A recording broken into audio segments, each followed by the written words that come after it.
But this job's as coveted as any because you're going to run the Dallas Cowboys. In what direction do you think they ought to look?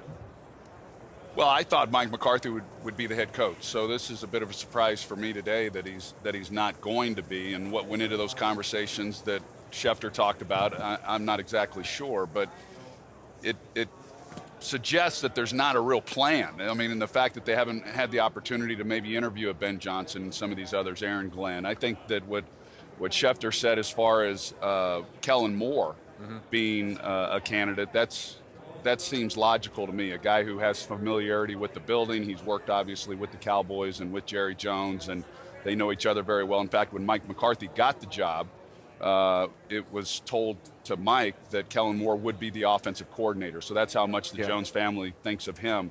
Beyond that, it's hard to imagine. As far as a coveted job, I don't know that that's accurate. I mean, really?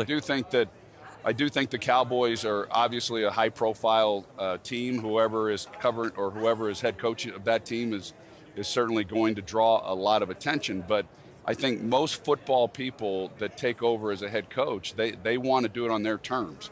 That's fair. That's hard to do. And it's, if you take a Dan Campbell, for instance, is Dan Campbell if he's with the Dallas Cowboys? It's hard to imagine that he is. It's hard to imagine that a lot of these coaches might be. So I love the Dallas Cowboys. I played there for 12 years. I wish them well. But to say that it's a coveted job, I'm not sure I would